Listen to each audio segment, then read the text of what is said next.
The reservation book at Cielo Nero read like a catalog of New York's most dangerous men. Adrian Moretti's name sat at the top every Thursday night, printed in gold ink that seemed to warn the staff, handle with care. Tonight was no different, except for the tension that electrified the air like a coming storm. Natalia Petrov moved between tables with practiced invisibility, the kind servers perfect when they learn that being noticed means being vulnerable. Her black uniform blended into the restaurant's shadows, her steps silent on marble floors that cost more than most people earned in a year. She'd worked at Cielo Nero for 8 months, always punctual, always polite, never asking questions about the men in expensive suits who spoke in code and left envelopes thick with cash. "Table 12 needs water," Marco hissed at her, the head waiter's face pale with anxiety. "And for God's sake, don't make eye contact." Natalia nodded, filling crystal glasses from a bottle that probably cost her weekly salary. Table 12 was Adrian Moretti's private booth, tucked in the back corner where conversations died before they reached other ears. She'd served him before, always keeping her gaze low, her Russian accent buried under carefully practiced English. Tonight, the booth held 6 men instead of the usual 4. Moretti sat at the center, his silver-streaked hair immaculate, his navy suit tailored to perfection. At 45, he carried authority like other men carried weapons, always loaded, always ready. His dark eyes scanned the room constantly, cataloging threats, calculating odds. The 2 strangers wore different suits, Eastern European cuts that hung slightly wrong on their shoulders. They spoke in low, guttural tones that made Moretti's men shift uncomfortably in their seats. One was broad-shouldered with a scar bisecting his left eyebrow. The other was thin, nervous, fingers drumming against the table in anxious rhythm.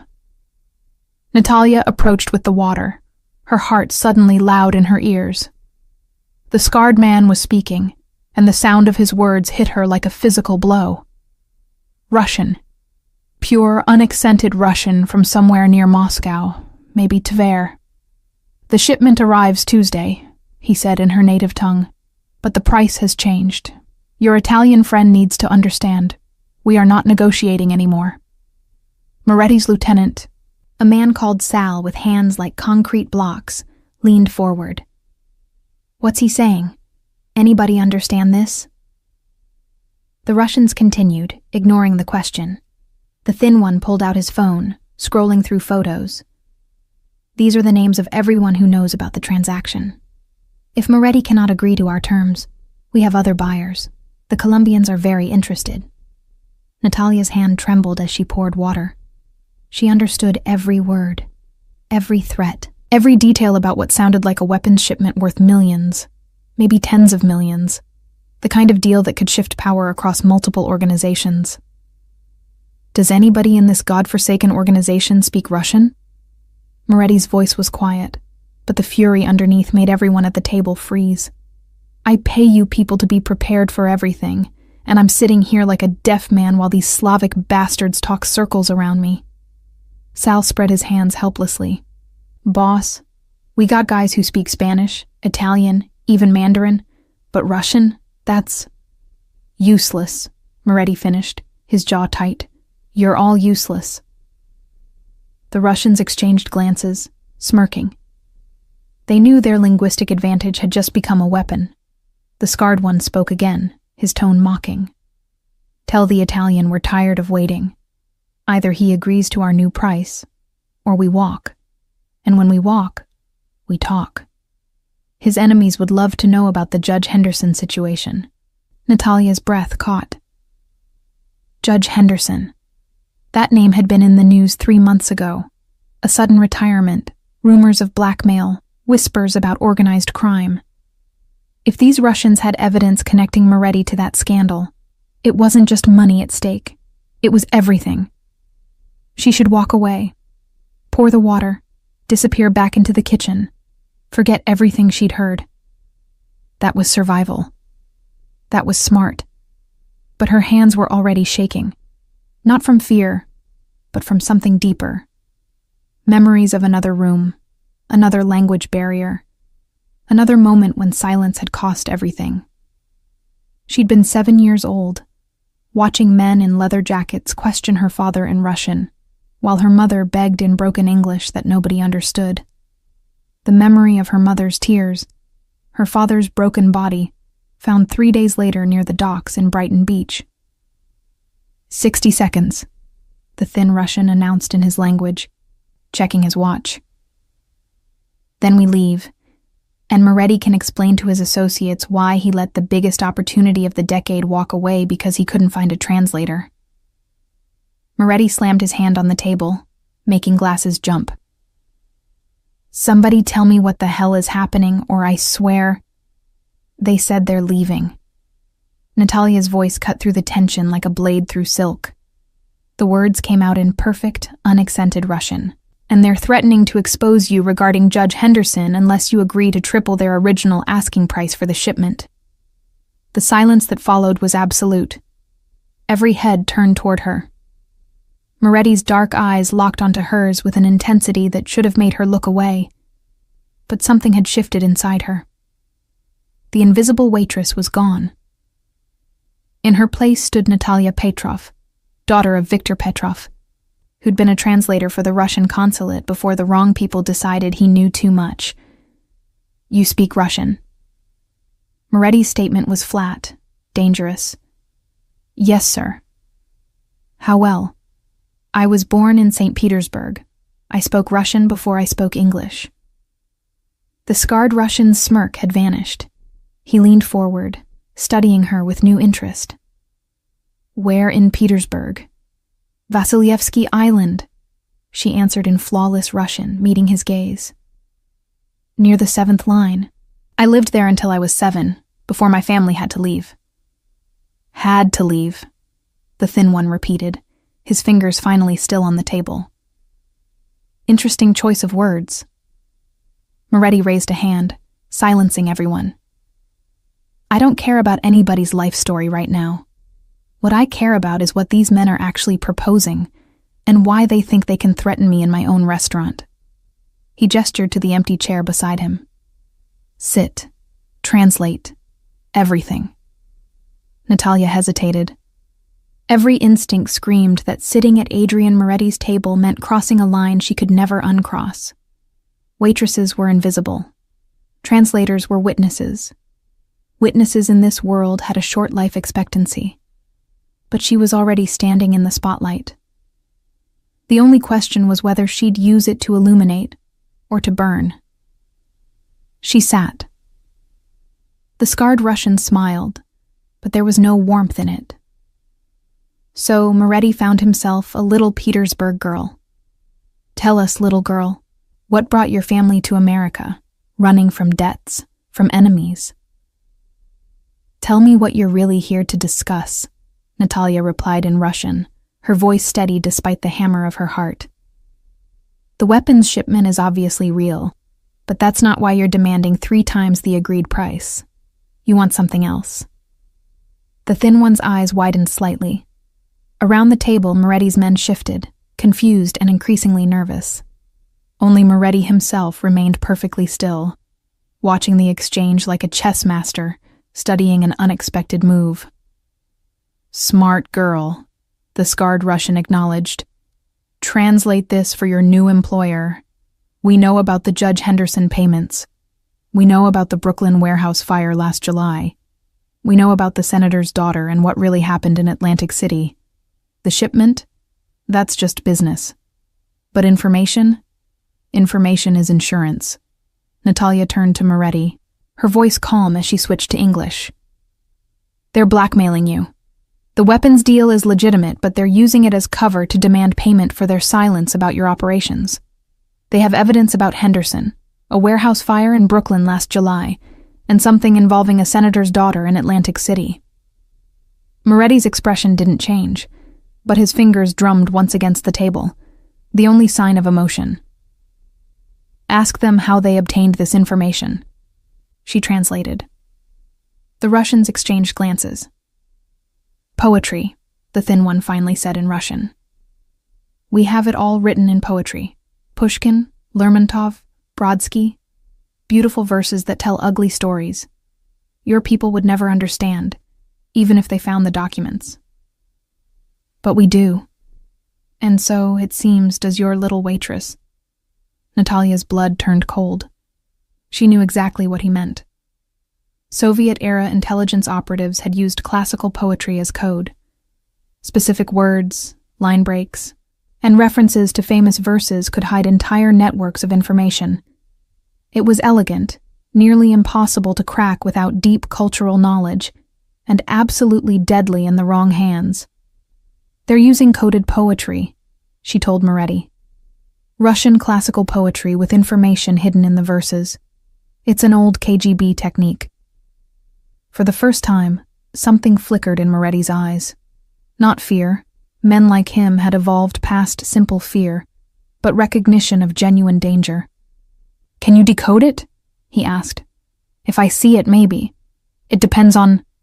Show her, Moretti commanded, his gaze never leaving the Russians. The scarred one laughed, a sound like gravel in a blender. Why would we do that? Because I'm going to kill you both right here, right now, unless you prove you actually have what you claim. My restaurant, my rules. You bring allegations, bring proof. The temperature in the booth seemed to drop 10 degrees. Sal's hand moved toward his jacket. The thin Russian's fingers twitched toward his pocket. Natalia found herself holding her breath, suddenly aware that she was sitting in the exact center of a powder keg with multiple lit fuses. Peace, the scarred Russian said, raising his hand slowly. We came for business, not war. He pulled a folded piece of paper from his inside pocket, sliding it across the table to Natalia. Read this. Tell your boss what it says. Natalia unfolded the paper with shaking fingers. The handwriting was precise, elegant, written in Russian cursive that flowed like water.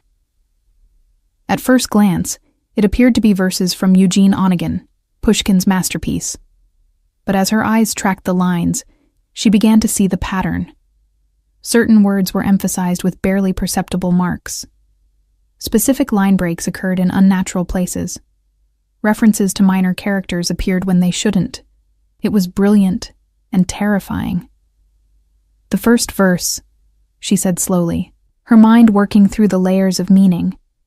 References Henderson by using the judge character from Pushkin's The Captain's Daughter, but with modified dates that correspond to real events. The second verse. She paused, her throat dry. The second verse lists bank account numbers disguised as poetic meter. The third describes the warehouse fire using imagery from Lermontov's The Demon, with specific details about the accelerant used and the insurance fraud involved. Moretti leaned back, his face unreadable. This is one page.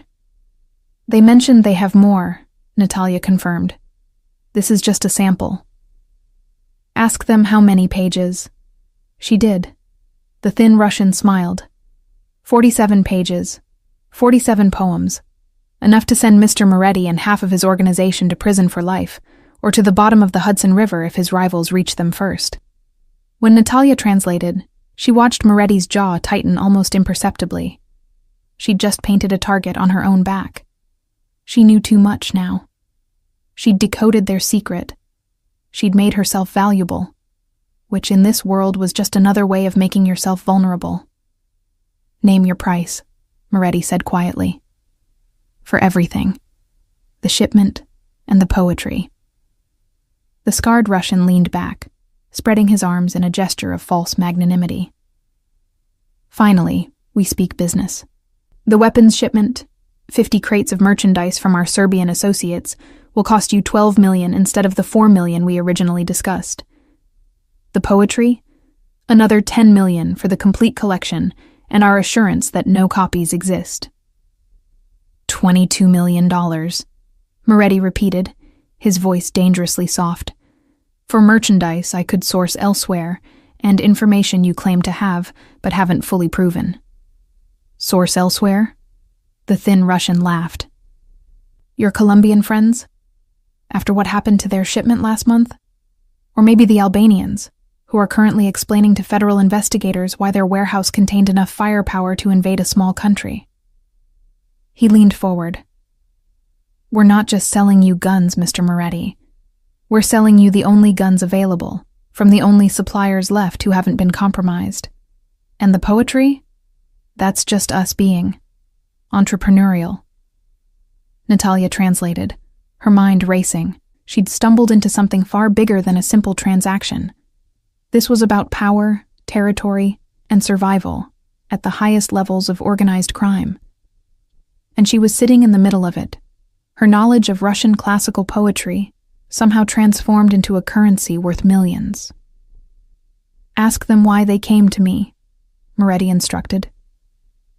If this information is so valuable, they could have sold it to my enemies for more. The question, when posed in Russian, made both men smile. The scarred one answered, because selling to your enemies means starting a war. Wars are expensive, unpredictable, and bad for business. We prefer stability. You pay us, we give you the tools to neutralize the threats, and everyone continues making money. Dead men spend nothing. Pragmatic, Moretti acknowledged when Natalia translated, but incomplete. There's something you're not telling me. What's the real reason you're here, in my restaurant, instead of auctioning this to the highest bidder? The Russians exchanged a look.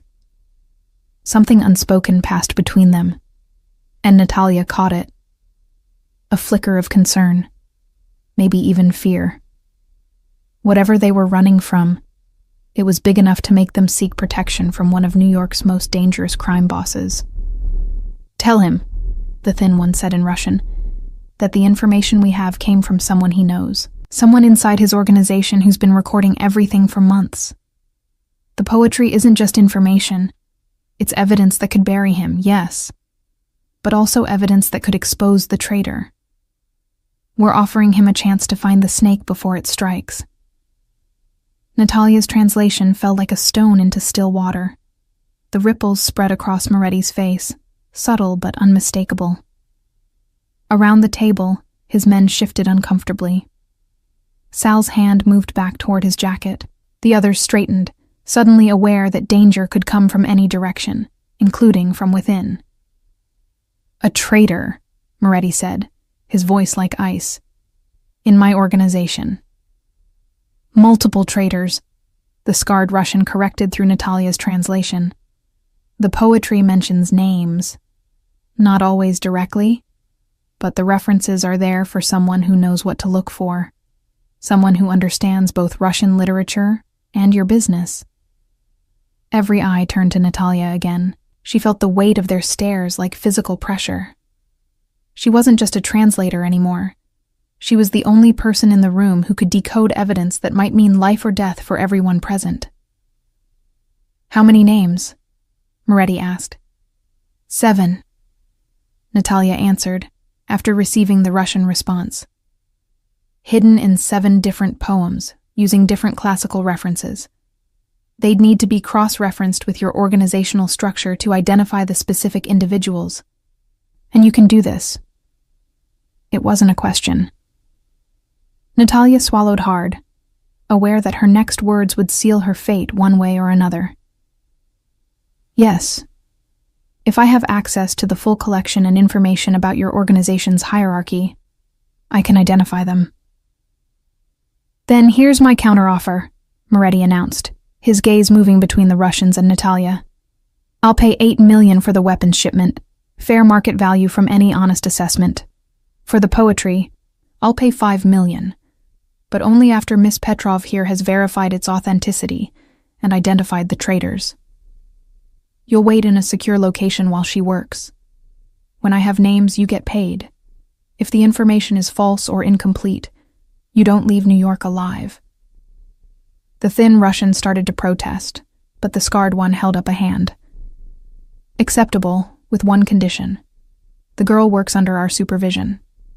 We don't hand over the poetry and disappear while you hunt for traitors who might not exist. She decodes with us present. No, Moretti said flatly. You wait in a secure location. She works in my office with my security, under my protection. You get updates every 4 hours. When she's done, you get paid and escorted to the airport. That's the deal. How do we know you won't just take the poetry and kill us? You don't, but I'm Adrian Moretti, and I don't need to steal information when I can afford to buy it.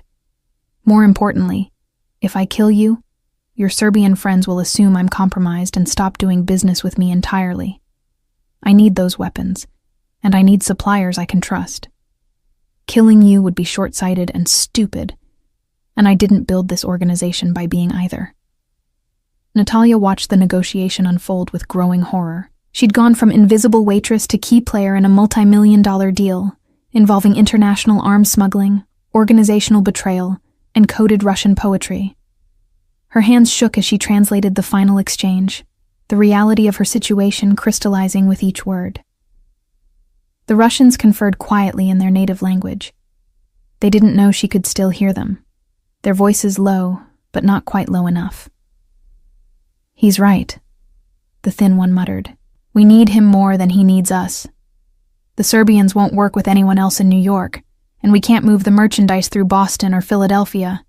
This is our only play. And the girl? The scarred one asked. She's smart. Too smart, maybe. She knows more than she's saying. Doesn't matter. Once Moretti has the poetry and identifies his traitors, she's a liability. He'll handle it.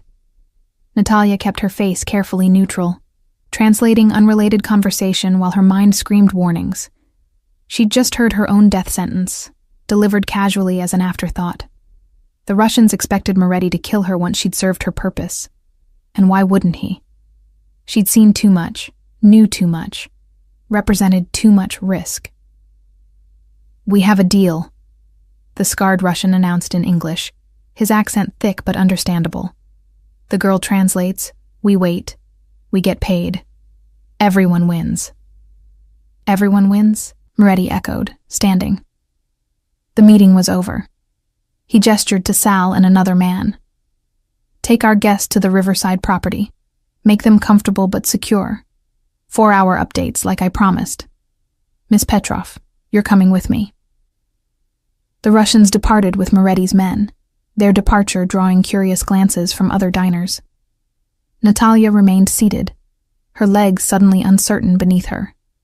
She'd just agreed to decode documents that could identify traitors in a major crime organization, working for a mob boss who would probably kill her when she finished. Stand up, Moretti commanded softly. Look like this is normal. The other staff are watching, and I don't need them wondering why my waitress is suddenly sitting at my table looking like she's seen a ghost. Natalia rose on shaking legs. Moretti moved beside her, his hand lightly touching her elbow, a gesture that would look courteous to observers, but felt like an iron shackle. He guided her toward the back of the restaurant, past the kitchen, through a door marked private, and into an office that reeked of leather, cigar smoke, and quiet menace. The door closed with a soft click that sounded like a cell door locking. Moretti moved to his desk, pouring 2 glasses of amber liquid from a crystal decanter. He held one out to her.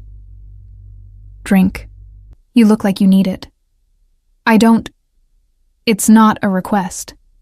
Natalia took the glass, the whiskey burning her throat but steadying her nerves. Moretti settled into his chair, studying her with the same intensity he'd directed at the Russians. So, Natalia Petrov from Vasilyevsky Island, he began. Why is a woman who speaks fluent Russian and can decode Soviet-era intelligence techniques working as a waitress in my restaurant? I needed a job. I didn't lie on my application. You didn't mention you're basically a walking codebreaker either. He sipped his whiskey. Your father, Viktor Petrov, what did he really do before you came to America? Natalia's chest tightened. Nobody knew about her father. She'd spent years burying that history, creating distance between the scared 7-year-old refugee and the careful, invisible adult she'd become. He was a translator at the Russian consulate, that's all. No, Moretti said quietly. That's not all. Translators don't teach their children KGB poetry codes. Translators don't end up dead in Brighton Beach with their families running for their lives. So try again, and this time, don't lie to the man who's about to trust you with information that could destroy him. The room spun slightly. Natalia set down her glass before she dropped it. My father was recruited by the FSB, the successor to the KGB, to manage communications between Russian organized crime and their American contacts. He translated for them, but he also decoded messages, identified patterns, reported back to Moscow. When he tried to stop, when he said he wanted to protect his family, they made an example of him. And your mother? Died 3 years later, cancer officially. But she was never the same after what happened to my father. I think she just gave up.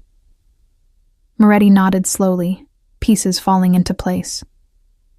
So you grew up understanding that information is dangerous, that being valuable to the wrong people is a death sentence, and that the smartest way to survive is to be invisible. Yes. Which makes tonight completely out of character. You revealed yourself, your skills, your knowledge. Why? The question hung in the air between them. Why had she spoken up? Why had she chosen visibility over safety, involvement over escape? Natalia searched for an answer that made sense, but the truth was complicated and raw. Because I was 7 years old when my father died, and nobody could translate what was happening. The police didn't understand Russian. The doctors didn't speak English well enough to explain why my mother kept crying. And I was just a child trying to make sense of adults speaking different languages past each other. She met Moretti's gaze directly. I spent my whole life watching people fail to communicate, watching misunderstandings turn into violence. Tonight, I could prevent that. So I did. Noble, Moretti observed. Also stupid. Those Russians you helped? They fully expect me to kill you when this is over. They said so, in Russian, thinking you'd translated everything and weren't still listening. I know. I heard them. And you still agreed to decode the poetry. I didn't see where I had a choice. There's always a choice.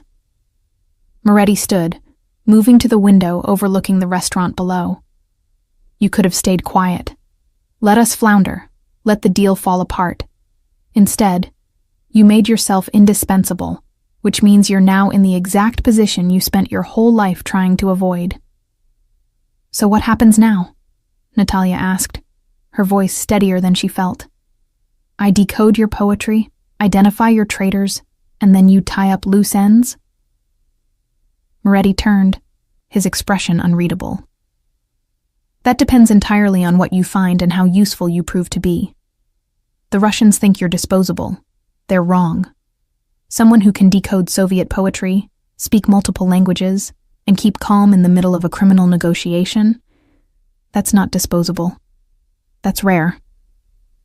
You're saying I work for you now. I'm saying we'll see. First, prove you can do what you claim. Then we'll discuss your future, assuming you have one. The office Moretti provided wasn't what Natalia expected. Instead of the dark, claustrophobic room she'd imagined, he led her to a converted library on the 3rd floor of the building, adjacent to Cielo Nero.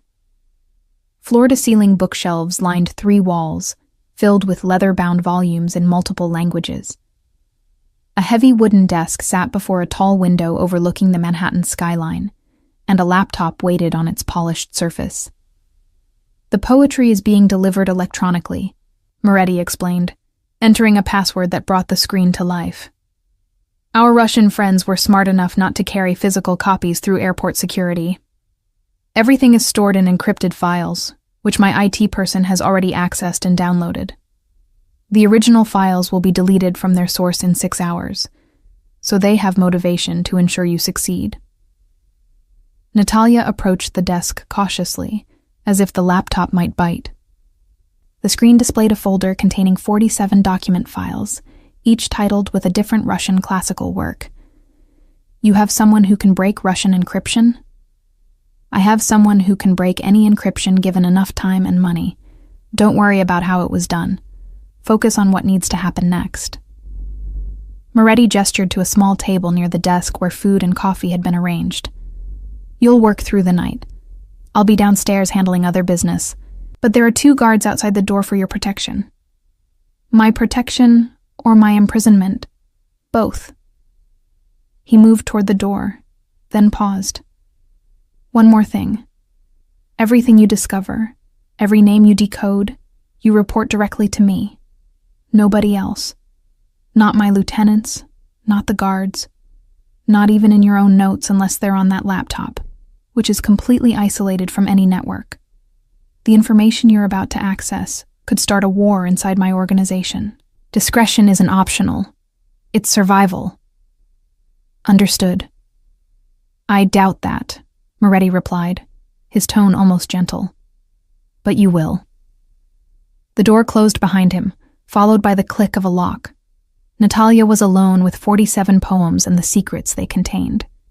She poured coffee with shaking hands, the rich aroma steadying her nerves, and opened the first file. The document contained verses from Pushkin's Eugene Onegin, specifically the sections dealing with betrayal and social obligation. The formatting was precise, the Russian text rendered in elegant typeface that mimicked handwriting. At first glance, it appeared to be a simple transcription.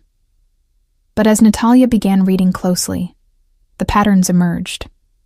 Classical Soviet-era code techniques relied on several methods: specific word substitution, emphasized syllables indicating numerical values, references to minor characters representing real people, and structural anomalies like unexpected line breaks or stanza arrangements.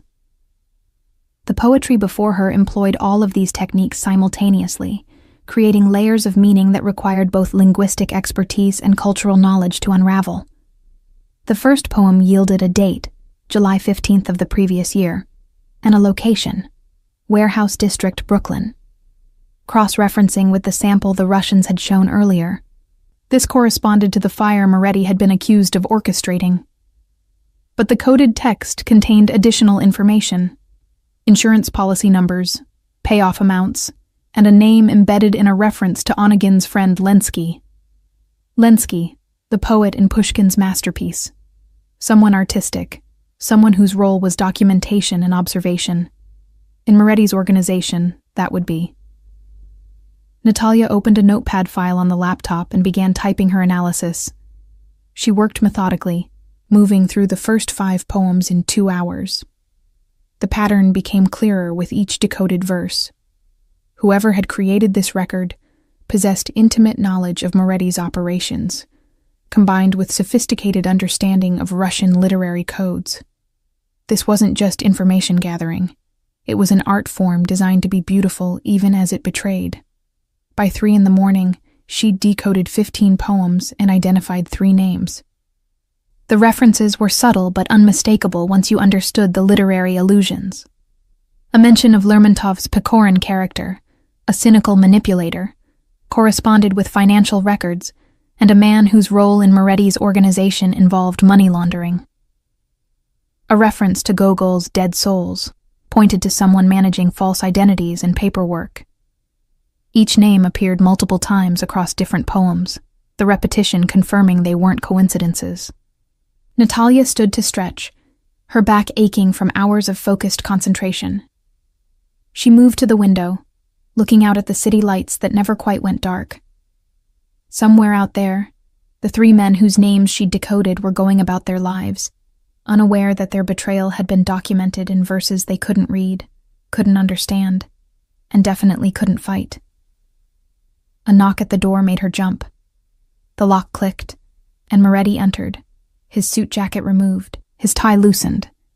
He looked tired but alert, his eyes immediately going to the laptop screen. "Progress?" he asked. 3 names so far from the first 15 poems. The coding is consistent and sophisticated. Whoever created this knew your organization intimately and had formal training in Soviet intelligence techniques. This isn't amateur work. "Show me." Natalia pulled up her analysis notes, explaining each literary reference and how it corresponded to specific operations and individuals. Moretti listened without interruption, his face revealing nothing as she detailed evidence of betrayal from men he trusted. "These three," he said finally. "You're certain?" "As certain as I can be without external verification. The references appear multiple times, the details are specific, and the pattern is consistent. If these poems are authentic, and based on the information you already confirmed, they appear to be, then yes, I'm certain." Moretti pulled out his phone, typing a message. "Continue working. I'll handle this." "What are you going to do?" He looked at her, and for a moment, she saw past the calculated crime boss to something colder, more primal. "What I always do when someone betrays me. Make an example that ensures nobody else is tempted to follow their path. You're going to kill them." "No," Moretti corrected. "I'm going to verify your information first. If you're right, then yes, they'll die. If you're wrong, you'll die. Accuracy matters in this business, Miss Petrov. I suggest you double-check your work before I act on it." He left before she could respond. Natalia returned to the laptop with renewed urgency, re-examining every reference, every allusion, every coded detail. She found no errors. The three names were solid, supported by multiple independent references across different poems. Whoever had documented Moretti's operations had been meticulous, creating redundancy that made the information verifiable. She continued working, driven by fear and fascination in equal measure. The next 10 poems yielded 2 more names and revealed something even more disturbing. A timeline. The betrayals weren't random or opportunistic. They were coordinated, following a specific sequence designed to weaken Moretti's organization systematically. Someone was orchestrating this, using multiple traitors as pieces in a larger strategy. The 26th poem stopped her cold. It was verses from Brodsky's Letters to a Roman Friend, a meditation on power, exile, and the inevitable fall of empires. But hidden within the elegant lines was a reference that made her blood freeze. The daughter who speaks both tongues, neither trusted nor trusting. A daughter who speaks both tongues, Russian and English. Someone bilingual, someone positioned to translate, someone who could operate in both worlds. Someone exactly like Natalia herself. She read the passage 3 times, hoping she'd misunderstood. But the meaning was clear. The person who'd created these poems knew about her. Known she existed. Known she worked at Cielo Nero. Known she possessed the exact skills needed to decode the information. This wasn't coincidence. She'd been part of the plan from the beginning. The door opened again. Moretti entered with 3 other men, all carrying themselves with the casual violence of people who'd killed before and would again. He approached the desk, his expression grave. "Your 3 names checked out," he said quietly. "We found evidence exactly where your poetry suggested. Financial records, communications, dead drops. You were right about everything." "I need to show you something," Natalia interrupted, pulling up the 26th poem. Her hands shook as she highlighted the relevant section. "This passage, it references someone like me. Someone bilingual, positioned to translate. The person who created these poems knew I was here, knew I could decode them. This whole situation, the Russians coming tonight, me being forced to reveal myself, everything. It was orchestrated." Moretti leaned over the desk, reading the screen carefully. His jaw tightened. "Who knew you spoke Russian before tonight?" "Nobody at the restaurant. I never put it on my application. I deliberately kept it hidden." "Then someone outside the restaurant knew. Someone who tracked you, identified your skills, and engineered this entire situation." He straightened, his mind visibly working through implications. The Russians didn't stumble onto this poetry. They were given it, probably by whoever created it. They came to me specifically because they knew I'd need a translator, and they knew you'd be here to provide those services. But why? What's the end game? "You're the end game," one of the other men said, speaking for the first time. He was older than Moretti, silver-haired with eyes like flint. Think about it. You decode the poetry, identify traitors, prove your value. Moretti keeps you alive because you're useful, but now he has to trust you completely because you know everything. Meanwhile, the person who created this poetry has embedded a spy right in his inner circle, and there's nothing he can do about it because killing you means losing the only person who can decode the remaining poems. That's insane, Natalia protested. I'm not a spy. I didn't even know this was happening until tonight. Doesn't matter, Moretti said, his voice tired. Innocent or not, you're now positioned exactly where someone wanted you. The question is whether I can trust that you're actually innocent, or whether everything you've told me tonight is part of an incredibly sophisticated play. The room fell silent. Natalia felt the weight of suspicion pressing down from all sides. She'd gone from invisible waitress to suspected double agent in less than 12 hours, and the worst part was that she couldn't prove her innocence. Everything that had happened fit the pattern of elaborate manipulation. Even her genuine surprise could be an act. There's only one way to resolve this, she said finally. Let me finish decoding all 47 poems. If I'm a spy, the remaining texts will reveal my purpose or my handlers. If I'm innocent, they'll show who really created this trap and what they wanted to accomplish. Or, Moretti countered, the remaining poems will give you more information about my organization, making you an even more valuable asset to whoever sent you. So, what's your alternative? Kill me now and lose the chance to decode the rest? Keep me prisoner forever? Trust is a choice, Mr. Moretti. Either you make it or you don't, but you can't stay suspended between the two forever. And based on what these poems are revealing, you don't have time to waste doubting me. There are 4 more traitors in your organization, and they're following a coordinated timeline. Every hour you wait is an hour they have to prepare. Moretti studied her face for a long moment, his dark eyes searching for deception, for weakness, for any sign that would make his decision easier. Finally, he turned to the 3 men behind him. Out, all of you. I need to think. They left without argument, the door closing behind them with that same soft click that had become the soundtrack to Natalia's new reality. Moretti moved to the window, his back to her, shoulders tense beneath his tailored shirt. My father taught me that trust is currency, he said quietly. You spend it carefully, you invest it wisely, and you never, ever extend credit to someone who hasn't earned it. In 30 years, I've built an organization on that principle. Tonight, you're asking me to bankrupt that account on a gamble. I'm asking you to recognize that we're both trapped in the same cage, Natalia replied. Someone designed this situation to put us at odds. They knew you'd suspect me, knew I'd have no way to prove my innocence, knew that doubt would paralyze you at exactly the moment you need to act decisively. Don't give them what they want. And what do they want? Chaos. Uncertainty. You, distracted and vulnerable, while your real enemies move against you. The poetry isn't just documentation, it's a weapon. And right now, it's pointed at both of us. Moretti turned, and for the first time since she'd met him, Natalia saw something other than calculated control in his expression. He looked human, tired, almost lost. Finish the poems, he said. But understand this. I'm assigning someone to watch you every second.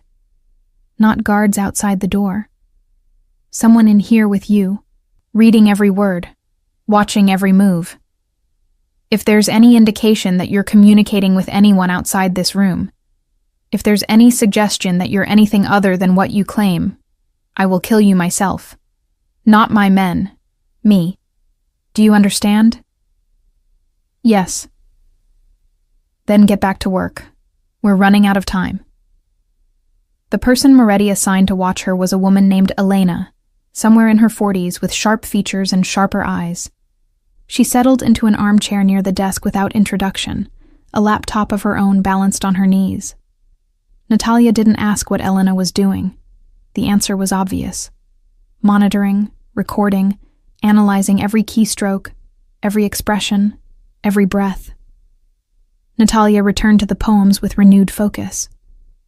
The 27th through 30th documents revealed the fourth traitor, someone in logistics who'd been rerouting shipments and skimming profits. The evidence was damning and precise, hidden in verses from Akhmatova's Requiem, a poem about suffering and betrayal written during Stalin's purges. The irony wasn't lost on Natalia. Betrayal wrapped in poetry about betrayal, layers upon layers of meaning that turned literature into ammunition. By dawn, she'd decoded 35 poems and identified 6 traitors total. But the remaining 12 documents troubled her. The pattern was changing. The earlier poems had been straightforward: names, dates, evidence. But poems 36 through 47 employed different techniques, more abstract references, deeper codes. Whoever had created them had shifted from documentation to something else entirely. "Coffee?" Elena asked, speaking for the first time in hours. Her voice was surprisingly warm, at odds with her surveillance role. "Please," Natalia answered, grateful for the break. Her eyes ached from screen glare, her head throbbed from concentration, and her entire body felt like it had been wrung out and left to dry. Elena poured from the carafe that had been refreshed throughout the night, adding cream without asking, somehow knowing how Natalia preferred it. "You're good at this," she observed. "The decoding. Adrian's had analysts before, but nobody who could work through Soviet codes like you're doing." "My father was a good teacher." "Was," Elena repeated, catching the past tense. "He's gone?" "A long time ago. Mine too. Died in a prison in Chechnya when I was 12. Wrong place, wrong politics, wrong everything." Elena sipped her own coffee, her gaze steady on Natalia. "We're not so different, you and I. Children of lost fathers, trying to survive in a world that doesn't forgive mistakes. You work for Moretti. I work for survival. Adrian pays well, protects his people, and doesn't ask questions about where we came from or what we're running from. That's rare in this business. Most bosses want to own your past so they can control your future. Adrian just wants loyalty and competence. And you think I can provide both? I think you don't have a choice. Neither of us do. So the question isn't whether you're loyal. It's whether you're smart enough to recognize that survival means embracing the situation rather than fighting it." Natalia took a long drink of coffee, letting the caffeine and Elena's words work through her system. There was truth in what the woman said. Fighting against her circumstances wouldn't change them.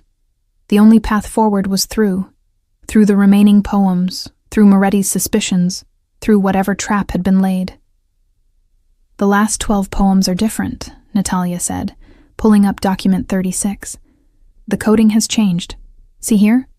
Instead of straightforward substitution and literary reference, there's mathematical sequencing embedded in the meter. Specific syllable counts that don't match the original works. It's more sophisticated, harder to crack." Elena moved to stand behind her, studying the screen. "What does that tell you?" "That whoever created these poems wanted to slow me down at this point. The first 35 were meant to be decoded relatively quickly. Identify the obvious traitors, create urgency, force Moretti to act. But these last 12? They're designed to take time. Which means something is happening on a specific timeline," Elena finished. "And whoever set this in motion needs you occupied while it unfolds." The realization hit them simultaneously. Natalia spun in her chair, meeting Elena's alarmed gaze. "How long have I been in this room?" 11 hours. "And during that time, Moretti has been acting on the information I've provided, moving against the traitors I identified, restructuring his security, essentially reorganizing his entire operation based on intelligence that could be deliberately designed to weaken him." "Mother of God," Elena breathed. She grabbed her phone, typing rapidly. "If the first 6 names were sacrificial pieces, people someone was willing to burn to establish your credibility. Then the real attack is coming now, while Moretti's organization is in chaos from internal purges, while his attention is focused on identifying remaining traitors, while he's distracted by... The explosion shook the building's foundation. Books tumbled from shelves, the window cracked with a sound like a gunshot, and both women were thrown to the floor as the lights died. Emergency lighting flickered on, bathing everything in red. "Stay down," Elena shouted, pulling a gun from beneath her jacket. She moved to the door, yanked it open, and fired 3 shots into the hallway. Natalia heard screaming, running footsteps, more gunfire from somewhere below. "What's happening?" "What you just predicted. Someone's attacking while we're vulnerable." Elena grabbed Natalia's arm, hauling her to her feet. "We need to move. Now." "The laptop, the poems. Leave them. Your life is worth more than data Adrian can retrieve later." But Natalia jerked free, running back to the desk. She yanked a USB drive from the laptop, copying the files with shaking fingers. If she died tonight, at least the evidence would survive. At least Moretti would know who'd betrayed him, even if he couldn't trust her explanation.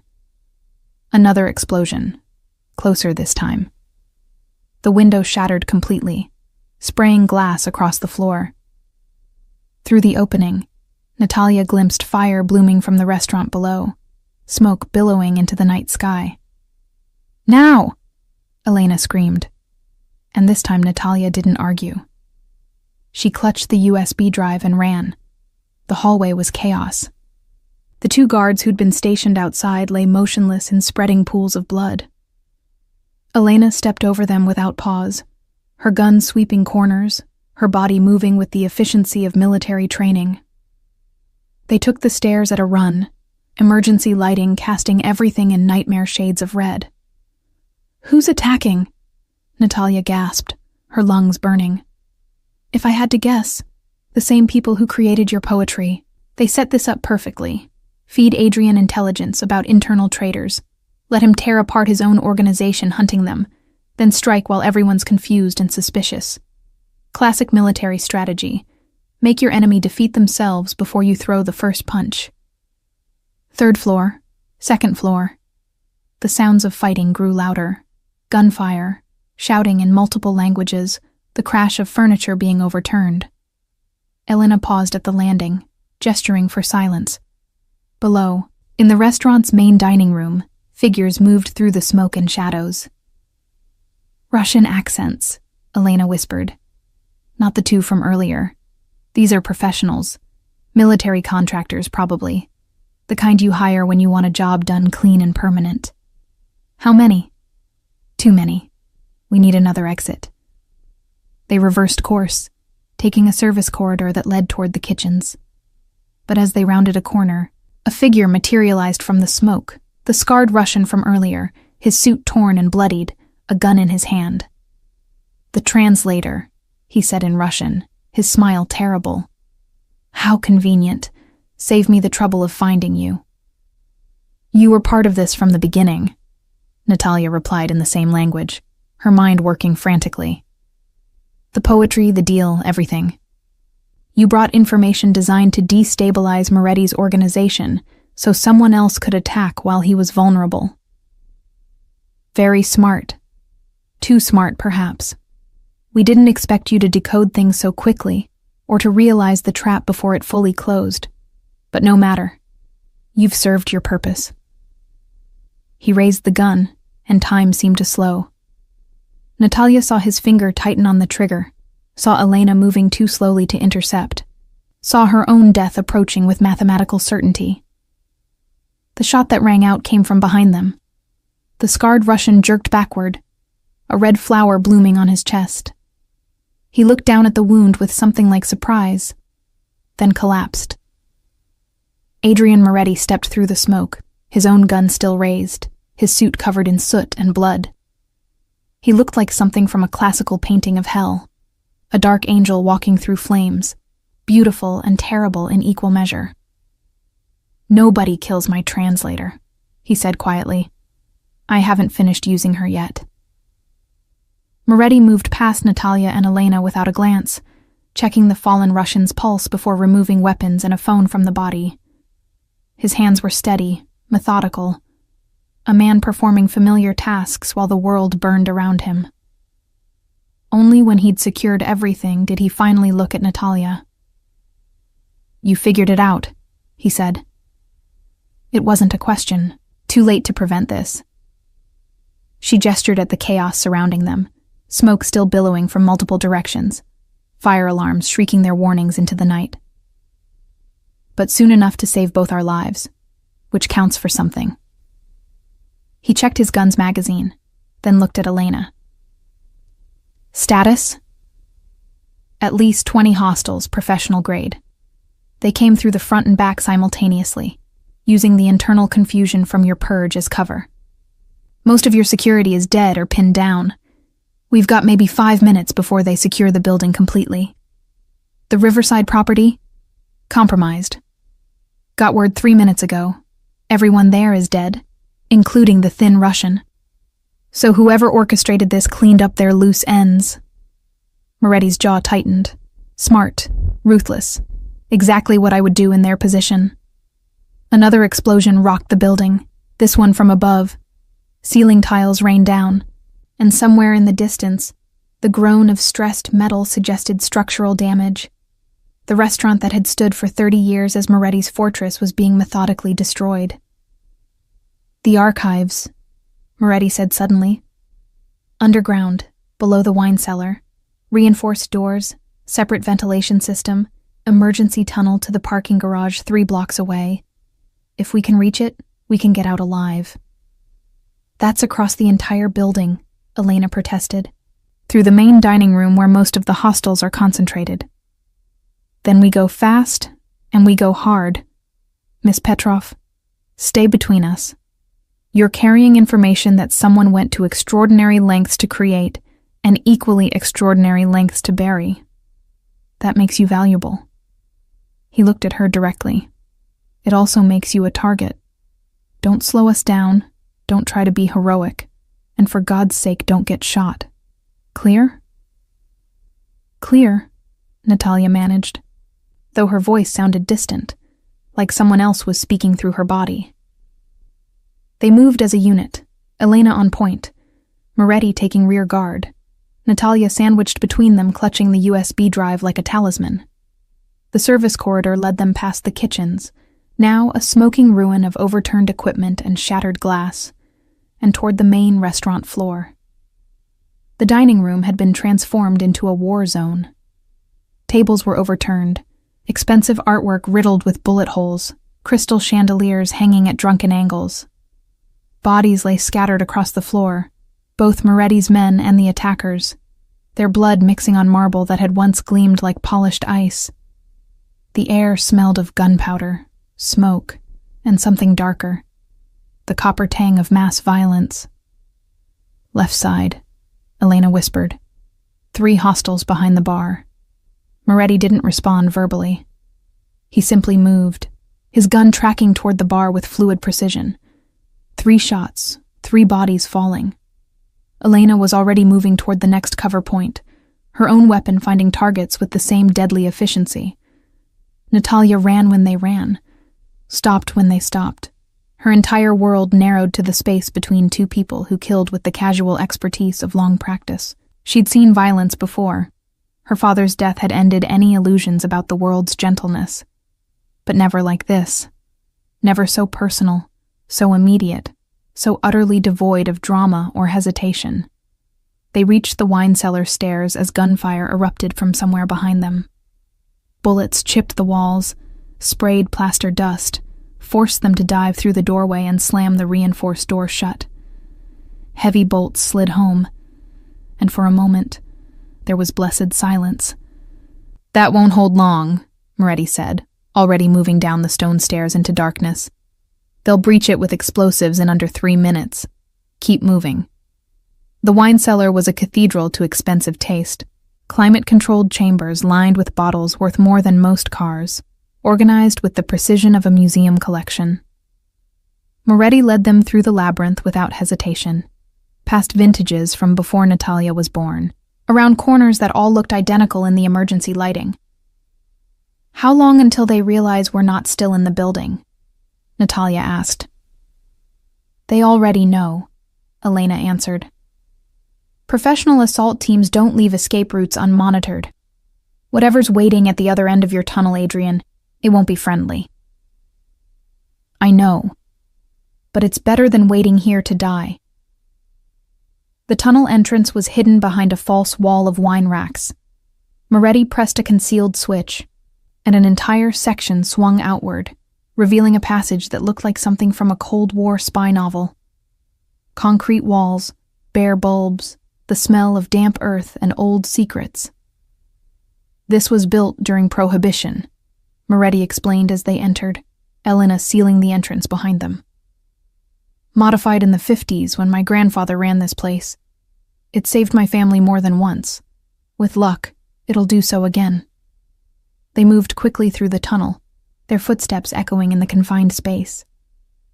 Natalia's mind raced, processing everything that had happened in the past 12 hours.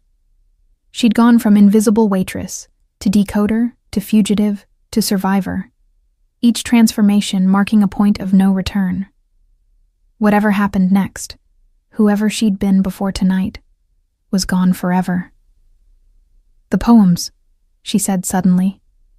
"The last 12 that I didn't finish decoding. They're the key, aren't they? Not to identifying traitors, but to understanding who really orchestrated this attack." "Obviously," Moretti replied without slowing. "But right now, staying alive takes priority over understanding who's trying to kill us. We'll worry about the poetry when we're somewhere safe." "There might not be anywhere safe if we don't understand the endgame. Think about it. Someone created an elaborate trap using Russian classical literature as code. That level of sophistication, that depth of cultural knowledge combined with intelligence tradecraft. It's not common. In fact, I can only think of one organization that routinely operates that way." "The FSB," Elena breathed. "Russian Foreign Intelligence. More specifically, whoever my father worked for before he tried to leave." Natalia felt pieces clicking together, a picture emerging that was both clearer and more terrifying than anything she'd imagined. "My father didn't just translate for Russian organized crime. He managed communications between the FSB and their American assets. When he died, they lost a critical piece of infrastructure. What if this entire situation, the poetry, the attack on Moretti's organization, everything, isn't about money or territory? What if it's about recruitment?" "You," Moretti said flatly. "They want you. They want someone who can do what my father did. Someone bilingual, someone with his training, someone positioned to operate in American criminal circles. They created a situation that would force me to reveal my skills, then engineered events that would make me dependent on you for protection. Now we're both compromised, both desperate, both perfect candidates for coercion." "That's insane," Elena protested. "The FSB doesn't orchestrate elaborate criminal attacks just to recruit one translator. They do if that translator represents a generational asset. My father's network took decades to build.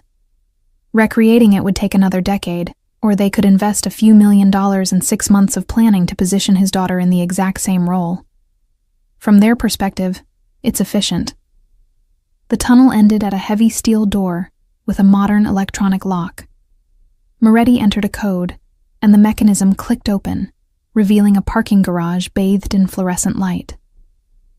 3 black SUVs waited, engines already running, courtesy of some prearranged signal Natalia hadn't noticed him send.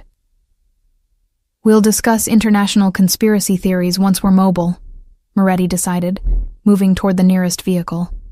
"Right now." The gunfire came from 3 directions simultaneously. Muzzle flashes lit the garage like strobe lights, bullets sparking off concrete and metal. One of the SUVs exploded in a fireball that threw all of them to the ground, heat washing over Natalia's back like the breath of hell. Elena was up first, returning fire. her face a mask of controlled fury. Moretti rolled behind the second SUV, his gun tracking targets Natalia couldn't see through the smoke and chaos. She lay pressed against cold concrete, clutching the USB drive, feeling utterly useless and simultaneously grateful for her own uselessness. At least she wasn't expected to join the killing. 30 seconds, Moretti shouted. Get to the third vehicle. But before they could move, a new voice cut through the chaos. It spoke in Russian, amplified by some kind of megaphone, the words echoing off concrete walls with brutal clarity. Natalia Petrovna Petrov, daughter of Viktor Mikhailovich Petrov. We're not here to kill you. We're here to bring you home. The shooting stopped. In the sudden silence, Natalia heard her own heartbeat, loud and frantic in her ears. She looked at Moretti, saw the calculation in his eyes, the awareness that whatever happened next would define everything that followed. Home, she called back in Russian, her voice stronger than she felt. I've been in America since I was 7. This is home. America killed your father. America left your mother to die alone and forgotten. America turned you into a waitress, invisible and powerless. We're offering you the chance to become what your father was. Important, respected, essential. My father tried to leave your organization. You murdered him for it. Your father failed to understand that some knowledge makes freedom impossible. He thought he could walk away from his obligations. We corrected his misunderstanding. You're smarter than he was. You understand that power requires sacrifice, that security demands loyalty, that survival means choosing the right allies. A figure emerged from the smoke. He was tall, somewhere in his 50s, with the weathered face of someone who'd spent years in harsh climates. His suit was expensive, but not ostentatious, and he carried no visible weapon. Authority radiated from him like heat from pavement. My name is Dmitry Volkov, he continued in Russian, though Natalia suspected he spoke perfect English. I was your father's handler. I tried to save him, but he'd already made choices that left us no alternatives. You don't have to make his mistakes. Come with us peacefully and Mr. Moretti lives. Refuse, and everyone in this garage dies, including you. We'd prefer you alive and cooperative, but we'll settle for the intelligence you've already gathered. The USB drive, Natalia realized. You don't just want me. You want the decoded poems. You want to know what your own operation documented. The poems were created by one of our assets inside Moretti's organization, someone who's been documenting everything for 18 months. But our asset was killed 2 hours ago during Moretti's purge of suspected traitors, and the codes they used to communicate with us died with them. You're the only person left who can decode what they documented. That makes you valuable beyond measure. Moretti, still behind the SUV, spoke without showing himself.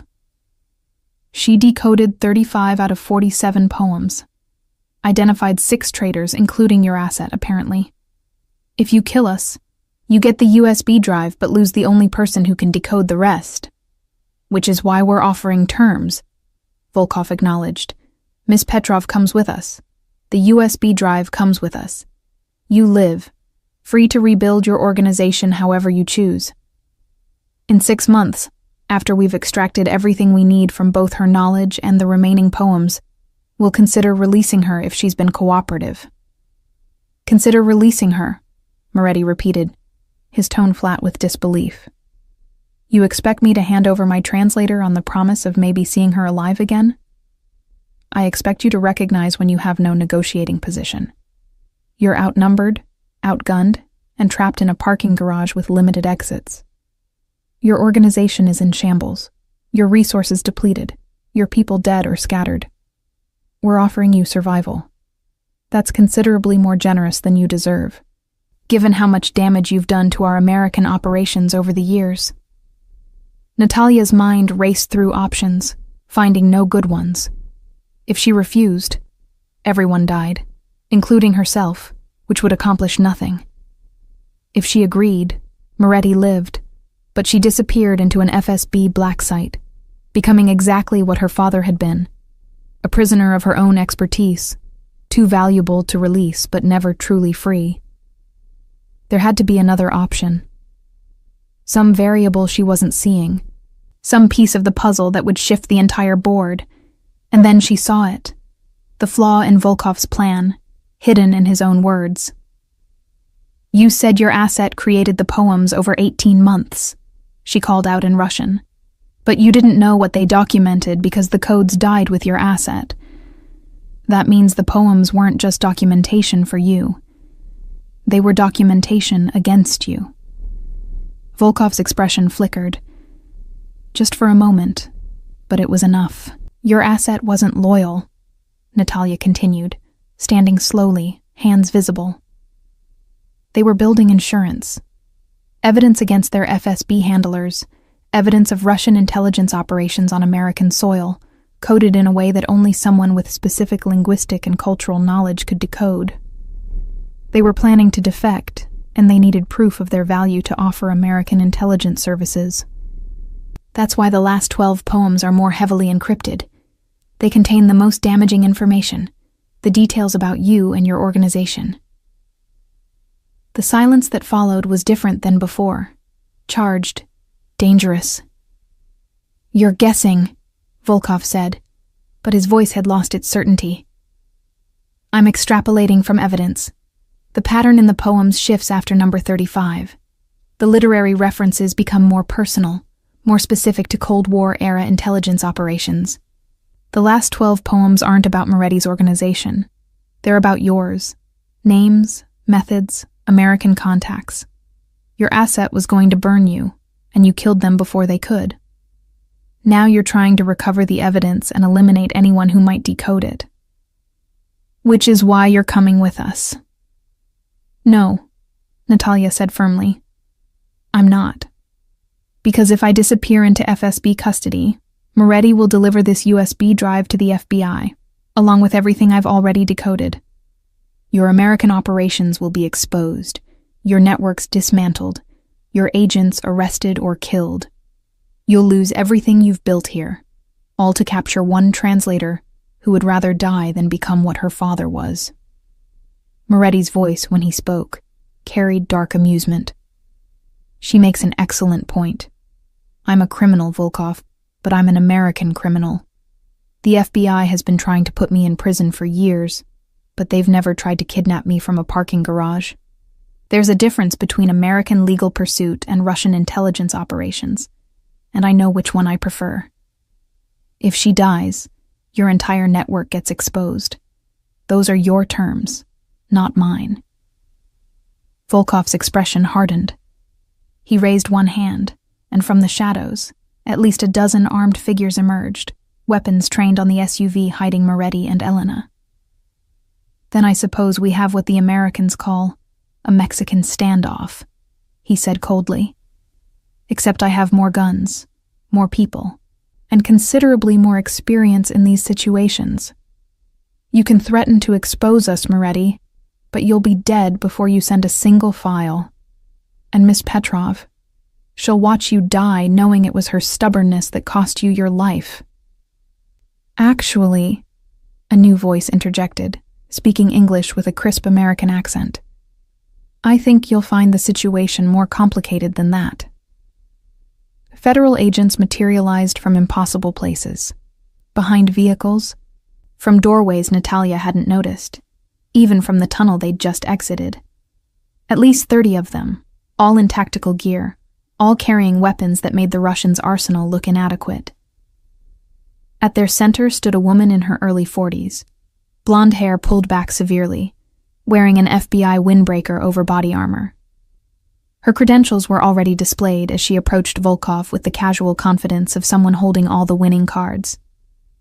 Special Agent Sarah Chen, FBI Counterintelligence. Dmitry Volkov, you're under arrest for conspiracy, attempted kidnapping, assault with deadly weapons, and about 17 different violations of the Foreign Intelligence Surveillance Act. You have the right to remain silent, which I'd strongly suggest exercising, because everything you've said in the last 10 minutes has been recorded and will absolutely be used against you. Volkov's face went carefully blank. Around him, his people began slowly lowering weapons as red laser sights painted them from multiple directions. The mathematics of survival had shifted decisively. "How long?" he asked quietly. "We've been monitoring Adrian Moretti's restaurant for 6 months," Chen answered, following a FISA warrant based on his suspected criminal activities. Tonight's assault lit up every alarm we have. When we heard Russian being spoken during an apparent assassination attempt, we escalated to counterintelligence protocols. And then Miss Petrov here decoded your entire operation loud enough for our surveillance to capture. We owe her a debt of gratitude." She turned to Natalia, her expression softening slightly. "You're not under arrest, Miss Petrov. In fact, I'd like to discuss employment opportunities. The FBI's linguistic division could use someone with your skill set. But that's a conversation for later, after we process this crime scene and debrief everyone involved." "And Moretti?" Natalia asked. "Mr. Moretti will be detained and questioned extensively. What happens after that depends on what he tells us and how cooperative he chooses to be." Chen's smile was sharp as broken glass. "I imagine a man of his intelligence will recognize when cooperation serves his interests better than obstruction." The FBI's New York field office was nothing like the dramatic portrayals Natalia had seen in movies.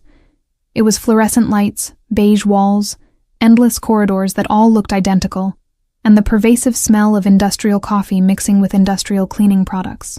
She'd been there for 6 hours, moving between interview rooms while different agents asked the same questions in slightly different ways, probing for inconsistencies, testing the boundaries of her story.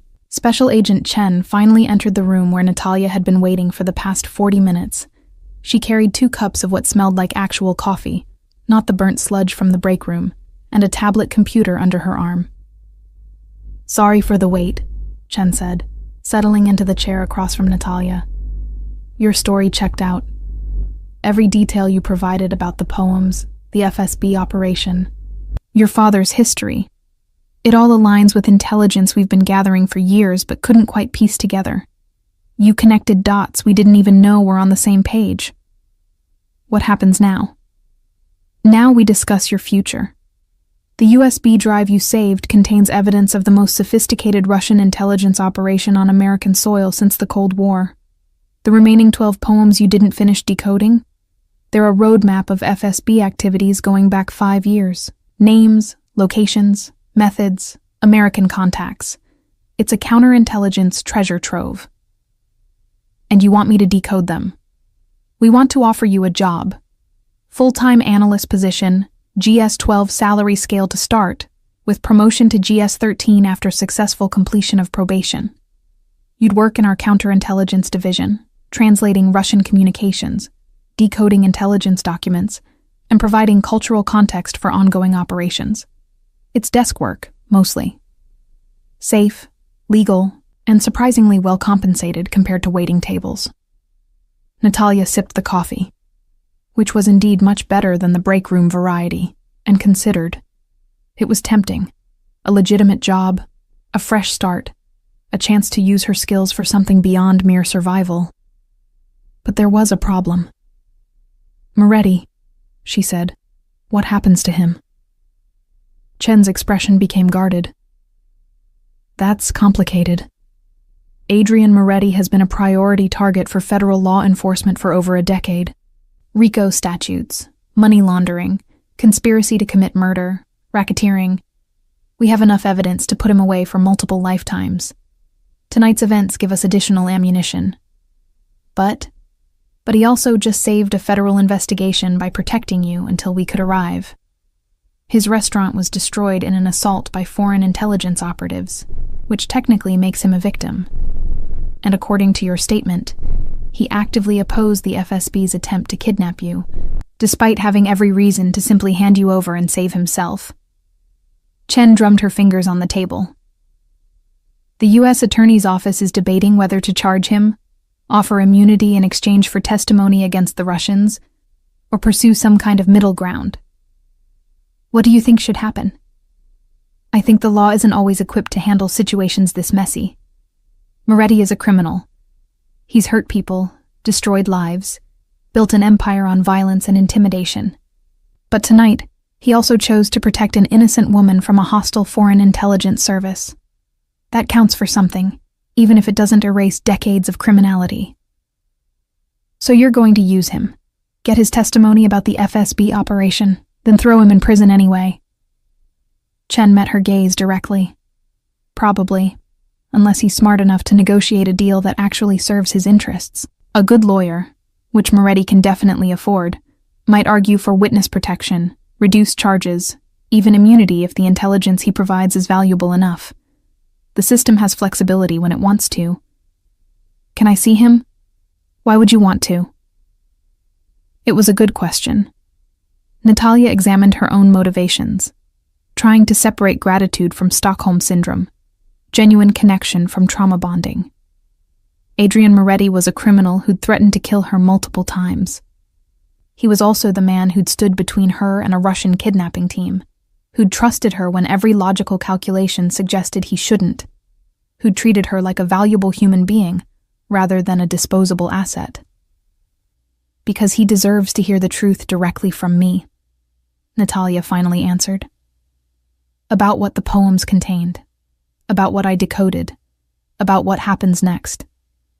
He risked everything to protect information he didn't fully understand. The least I can do is explain what it all meant. Chen studied her for a long moment, then nodded. 15 minutes, supervised, and understand that anything you discuss can and will be monitored and potentially used in legal proceedings. I understand.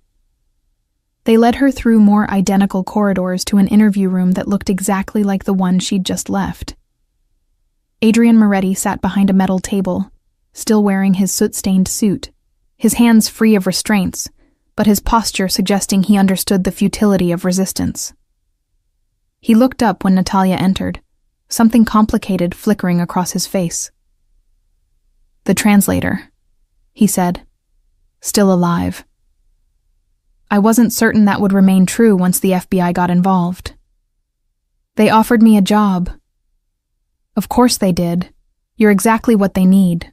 Bilingual, experienced with Russian intelligence techniques, and conveniently available now that your previous employer's restaurant has been reduced to rubble. His tone was dry, but not bitter. Are you taking it?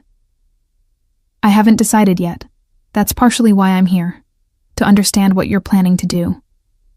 Planning? Moretti laughed, the sound harsh in the small room. My organization is decimated. 6 of my most trusted people were exposed as traitors or Russian assets. My headquarters is destroyed. Federal agents are currently seizing every property, account, and asset I own. I'm not planning anything. I'm negotiating survival, which is considerably less dignified than I'd prefer. The FBI might offer you a deal. Testimony against the FSB operation in exchange for reduced charges or immunity. And then what? Witness protection? A new identity in some Midwestern suburb? Pretending to be a retired accountant while I watch daytime television and slowly lose my mind? He shook his head. That's not survival. That's just a slower death. Natalia pulled out a chair and sat, ignoring the watching agent by the door. The last 12 poems, she said quietly. I decoded them. While we were waiting for processing, I worked through the patterns. You need to know what they contained. Moretti leaned forward, suddenly focused. Tell me. The FSB asset in your organization wasn't just documenting your operations. They were documenting a much larger network. Russian intelligence has been using organized crime families across the eastern seaboard as cover for intelligence gathering, money laundering, and influence operations. Your organization was just one piece. The poems list 7 other crime bosses who've been similarly infiltrated, along with specific details about FSB handlers, communication protocols, and long-term strategic objectives. Christ, Moretti breathed. How long has this been running? At least 8 years, based on the earliest references. Maybe longer. The asset who created the poems was meticulous. They documented everything. Payments, meetings, operations that appeared to be criminal enterprise but were actually intelligence collection. It's comprehensive enough that the FBI could dismantle the entire network if they move quickly, which is why you're valuable to them. You're the key that unlocks the whole operation. Yes, but here's what the FBI doesn't know yet, what I only realized while finishing the decoding. The poems contain a second layer of information hidden beneath the intelligence documentation. Financial records. The FSB has been stealing from the criminal organizations they infiltrated, skimming profits, redirecting funds to offshore accounts. Millions of dollars over nearly a decade. Moretti's eyes sharpened. Account numbers? Routing information? Access codes? Even passwords in some cases. Your asset wasn't just documenting the FSB operation for American intelligence. They were building leverage against their Russian handlers. Come after me, and I'll expose both your intelligence network and your theft. It was insurance, blackmail material designed to guarantee their safety. But they were killed anyway. By your people, during the purge. The FSB didn't know about the poems until after their asset was already dead. That's why they came after me so aggressively. They weren't just trying to recover intelligence, they were trying to recover evidence of their own corruption before other Russian officials learned about it. Moretti leaned back, his mind visibly working through implications. You're saying there's money, substantial money, hidden in accounts that the FSB thinks are secure but actually aren't, because you have the access codes. Approximately $47 million across multiple accounts and shell corporations. Money that was stolen from American criminal organizations, including yours, and diverted to FSB operations. Money that technically belongs to nobody legal, since both the thieves and the original owners are criminals. Money that someone clever could access and redirect before anyone realizes it's vulnerable. Theoretically, Natalia acknowledged, her voice carefully neutral, although doing so would require significant technical expertise, multiple international transactions, and extremely careful timing to avoid detection by either the FBI or Russian intelligence. But possible. Possible. The room fell silent. The watching FBI agent shifted uncomfortably, clearly uncertain whether she should intervene in a conversation that seemed to be veering toward conspiracy, but hadn't quite crossed that line yet. Why are you telling me this? Moretti finally asked. You could keep this information to yourself. Use it to negotiate your own deal with the FBI, or even access the money yourself. Instead, you're sitting here giving me intelligence that could change my entire negotiating position. Because you saved my life, Natalia said simply. Multiple times. You had every reason to hand me over to the Russians, to abandon me in that parking garage, to prioritize your own survival over mine. You didn't. You chose to protect someone who was essentially a stranger, at tremendous cost to yourself and your organization. That kind of decision deserves to be repaid. Noble. Also potentially stupid, depending on what I do with this information. I don't think you'll do anything stupid. You're a criminal, but you're not reckless. You understand that $47 million could rebuild what you've lost, but only if you're smart about accessing it and smarter about what you do afterward. Moretti studied her face, searching for hidden motives, for deception, for any sign that this was some kind of trap. Whatever he saw seemed to satisfy him, because his expression softened slightly. Not quite a smile, but close.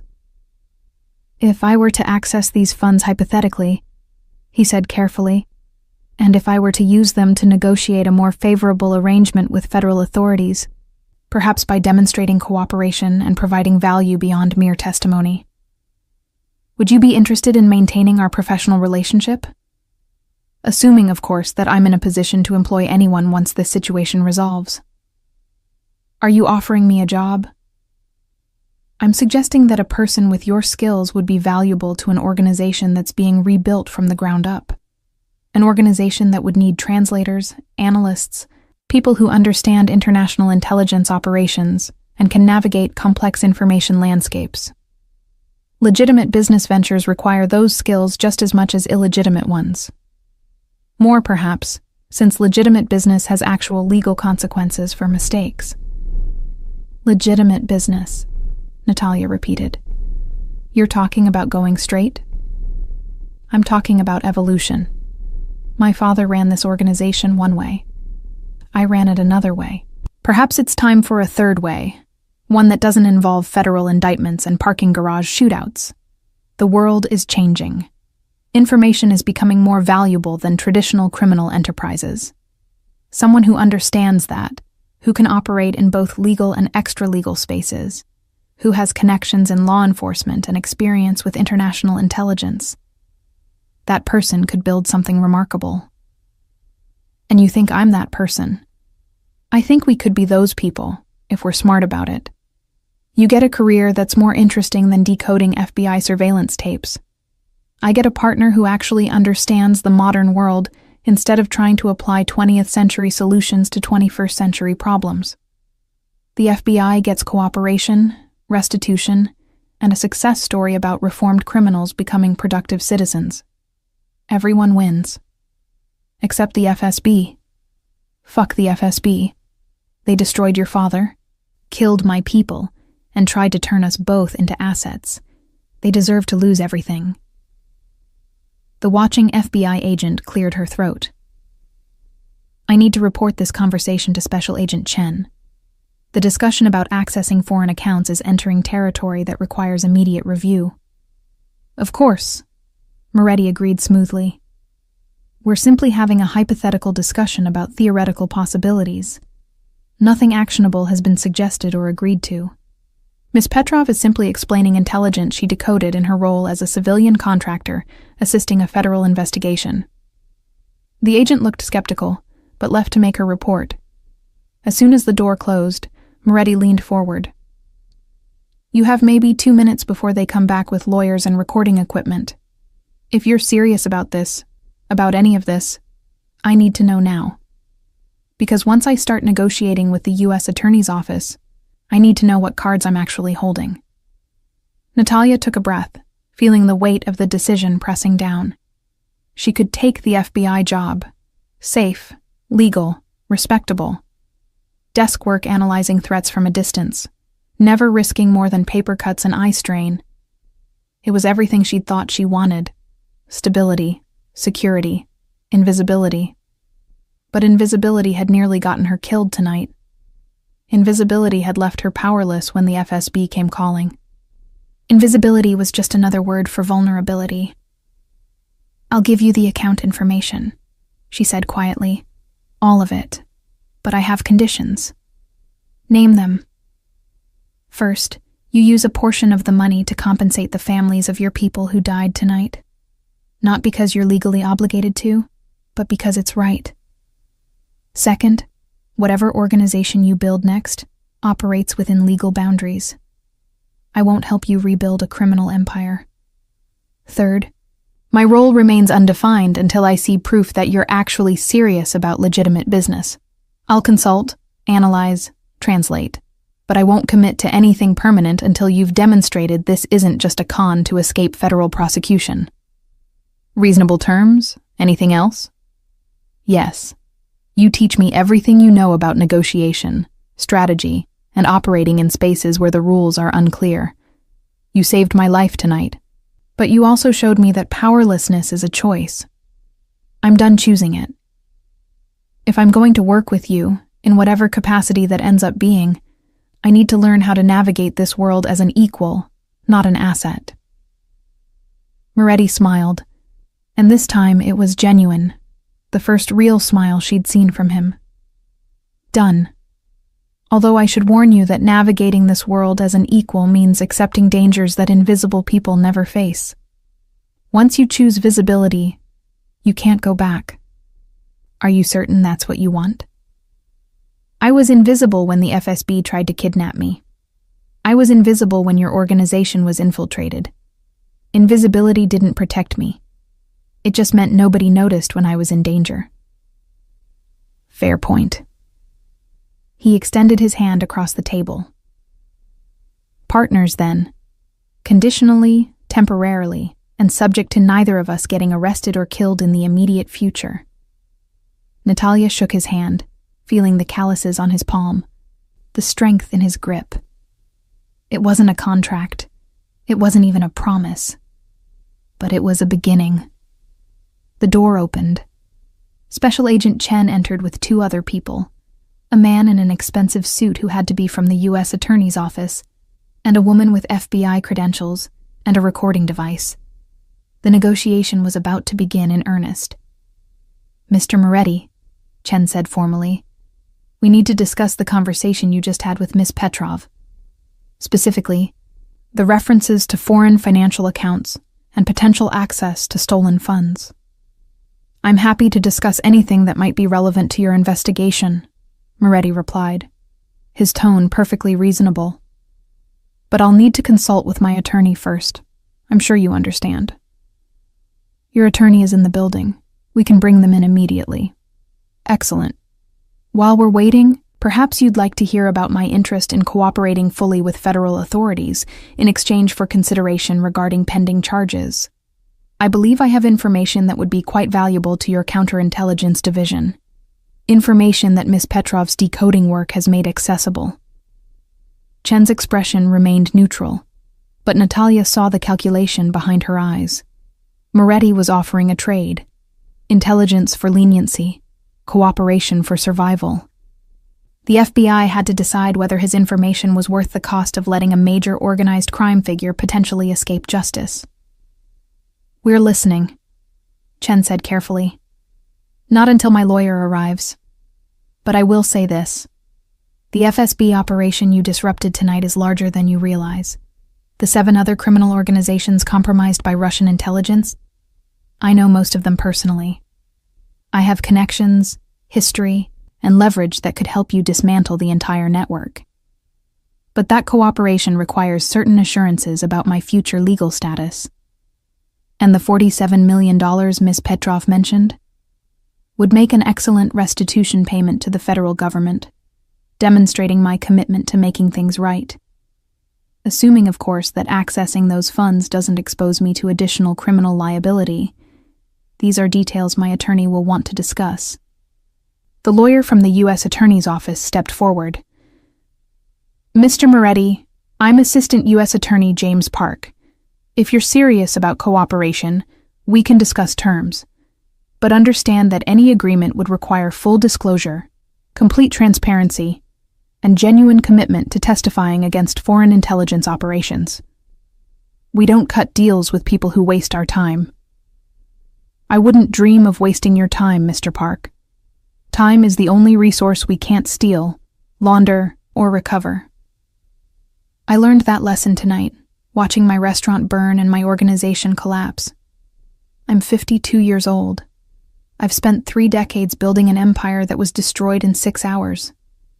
The next 3 decades? I'd prefer to spend them doing something that doesn't involve federal indictments and Russian assassination teams. "Legitimate business," Park said skeptically. "You're asking us to believe that Adrian Moretti, one of the most successful organized crime figures in New York history, wants to go straight. I'm asking you to believe that intelligent people adapt to changed circumstances. My organization was infiltrated by foreign intelligence. My operations are compromised. My assets are seized. Continuing as I was would be insane.